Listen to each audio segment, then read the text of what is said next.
Hello everyone, कैसे हैं आप लोग। आई होप आप अच्छे होंगे। इस वीडियो में हम देखने वाले हैं पोलिंग के बारे में, है ना। तो पोलिंग क्या होता है इसके बारे में समझेंगे।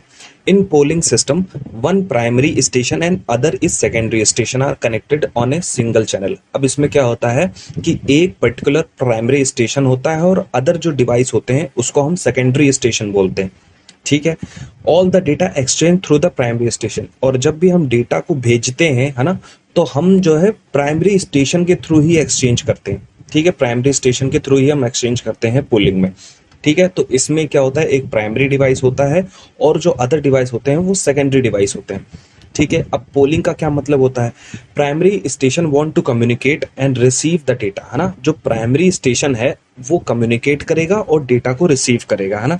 It ask to sender station if they have data to send, है ना। तो ये क्या करता है, जो प्राइमरी स्टेशन होता है वो पहले सेकेंडरी स्टेशन से पूछता है कि आपके पास डेटा है, अगर डेटा है तो मुझे डेटा भेजो। तो प्राइमरी स्टेशन ही कम्युनिकेट करता है अदर स्टेशन से। ठीक है, this method is known as polling, और इस मैथड को हम क्या बोलते हैं, पोलिंग बोलते हैं, क्योंकि प्राइमरी स्टेशन ही कम्युनिकेट कर रहा है अदर स्टेशन से कि आपके पास डेटा है तो भेजो, है ना। तो इसी प्रोसेस को हम क्या बोलते हैं, पोलिंग बोलते हैं।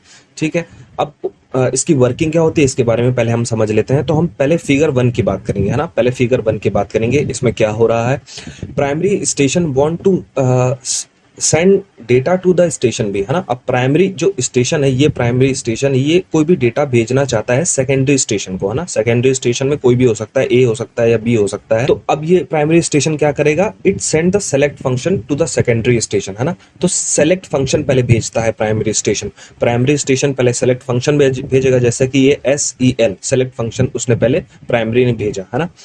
When secondary station B receive the select function, जैसे ही सेकेंडरी फंक्शन को जो है सेलेक्ट फंक्शन मिलेगा, it send the acknowledgement to the primary station to the ready to receive the data, है ना।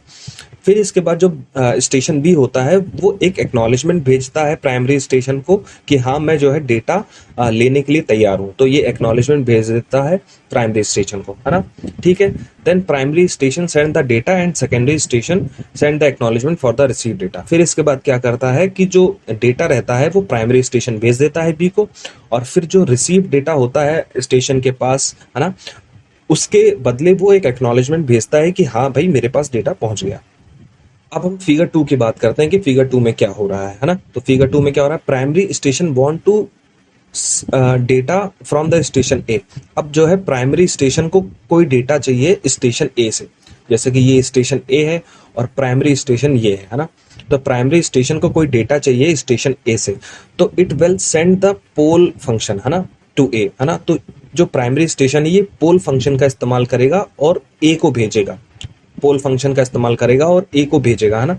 But A send the negative acknowledgement, तो और क्या करेगा ए फिर निगेटिव एक्नॉलेजमेंट को भेज देता है ना, निगेटिव एक्नॉलेजमेंट भेजता है। तो निगेटिव एक्नॉलेजमेंट का क्या मतलब है, so primary station will understand that does not communicate, है ना। तो जैसे ही जो हमारा ए स्टेशन है वो जब निगेटिव एक्नॉलेजमेंट भेजता है तो हमारा प्राइमरी स्टेशन समझ जाता है कि ये जो है कम्युनिकेट नहीं करना चाहता है ना, है ना।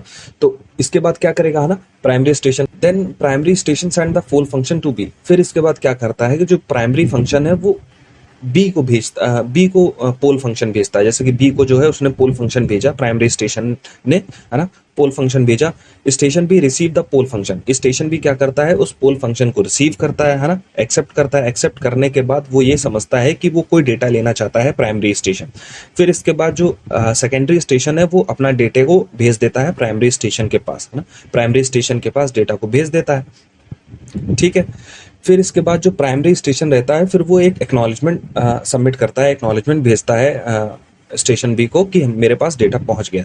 तो इस तरीके से जो है डेटा का एक्सचेंज होता है पोलिंग में, है ना। तो पोलिंग फंक्शन का क्या मतलब होता है, पोलिंग फंक्शन का मतलब ये होता है कि मुझे आपसे डेटा चाहिए, है ना, तो इसलिए हम पोलिंग फंक्शन का यूज करते हैं। ठीक है, अब इसकी इफिशियंसी की बात कर लेते हैं कि इफिशियंसी क्या होती है पोलिंग फंक्शन में, है ना। तो पोल का क्या मतलब होता है ना, total time taken for polling, है ना। पोलिंग करने में जो टाइम लग रहा है उसको टी पोल बोलेंगे। ठीक है, फिर इसके बाद टी सेंड किसको बोलेंगे, the time taken for the sending the data, जो हमारा टाइम लग रहा है डेटा को सेंड करने का उसको हम टी सेंड बोलेंगे, है ना। तो अब टाइम, डेटा को सेंड करने में जो टाइम लग रहा है वो कौन सा टाइम है, जैसे ट्रांसमिशन डिले हो गया और प्रोपगेशन डिले हो गया। जब भी कोई पैकेट को सेंड करने में जो टाइम लगता है उसको हम ट्रांसमिशन प्लस प्रोपगेशन डिले बोलते हैं। ठीक है, आप इफिशियंसी जानते हैं कि useful time upon total time होता है। ठीक है, तो हमारा यूजफुल टाइम कौन सा है, जो ट्रांसमिशन डिले होता है, जो पैकेट हमारा जो तैयार हो करके हम चैनल पे रखते हैं, है ना, तो वो ट्रांसमिशन डिले को हम यूजफुल डिले बोलते हैं। ठीक है, और यूजलेस डिले कौन सा है, यूजलेस डिले जैसे पोलिंग फंक्शन में जो पोल करने में जो टाइम लग रहा है वो यूजलेस हमारा टाइम है, और जो प्रोपगेशन टाइम लग रहा है मतलब पहुंचने का टाइम लग रहा है ना, वो हमारा यूजलेस टाइम है ना। तो इस तरीके से जो है useful time upon total time. अब टोटल टाइम कैसे निकलेगा, यूजफुल प्लस यूजलेस जो है हमारा टोटल टाइम हो जाएगा। ठीक है, तो हमारा यूजफुल टाइम कितना है, टीटी हमारा यूजफुल टाइम है ना, और टोटल टाइम कितना हो गया, एक पोल फंक्शन का हो गया, एक ट्रांसमिशन डिले का हो गया और एक प्रोपगेशन का डिले हो गया। तो इसकी एफिशिएंसी क्या होगी, टीटी अपॉन टी पोल प्लस टीटी प्लस पी, है ना। तो इस तरीके से जो है हम पोलिंग में एफिशिएंसी हम निकाल सकते हैं। ठीक है, सो थैंक यू।